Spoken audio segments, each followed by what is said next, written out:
love to play horseshoes. I bet I get a ringer the first time. Whoops. Well, I'll get it this time. Oh, but what are you trying to do, son? Oh, I'm trying to play horseshoes, Dad. Here, let me have those. Wow! How'd you ever learn to do that? Practice, Junior, practice. I smell a moral coming up. Correct. Practice makes perfect, which brings to mind a fable entitled The Coyote and the Jackrabbits.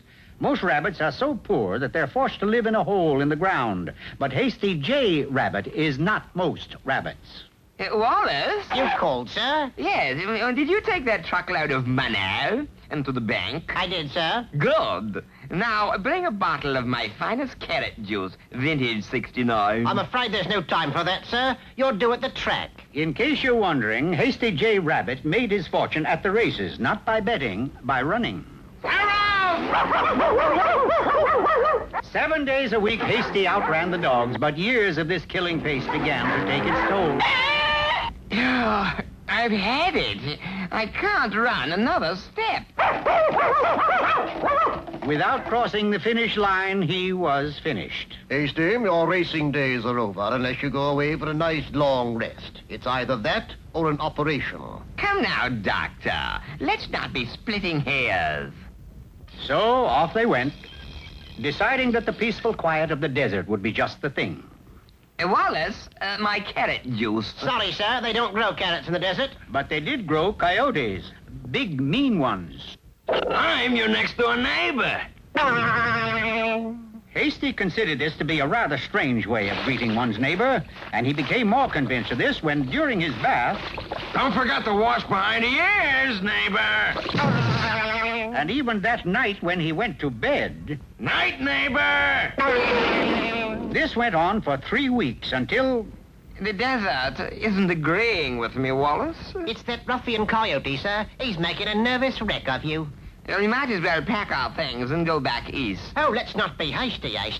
Suppose you engaged the Coyote in a legitimate fight and thrashed him soundly. I'll wager he'd bother you no more.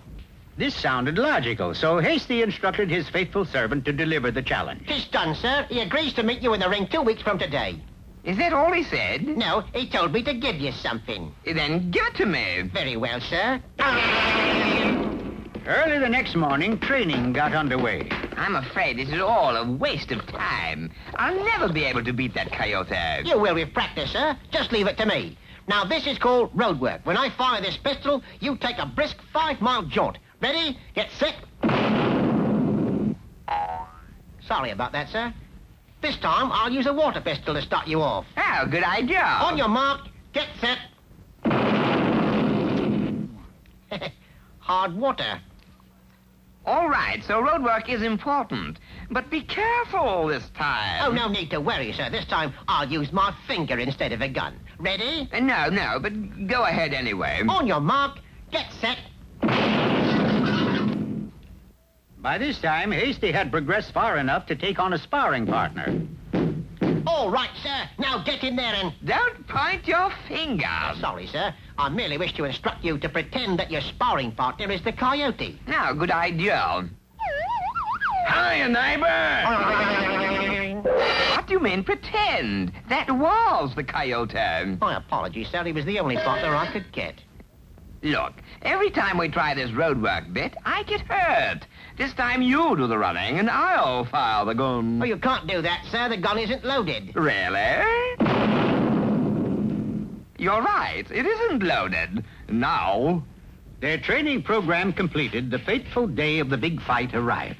I think I'm overtrained, Wallace. I can't even lift my hand. You won't have to, sir. I'll take care of everything.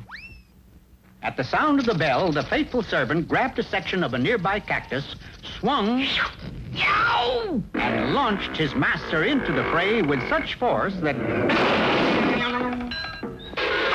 So you see, my boy, it's quite obvious that practice makes perfect. It seems more obvious to me, Pop, that in this case, cactus makes perfect. By golly, Junior, I do believe you got the point.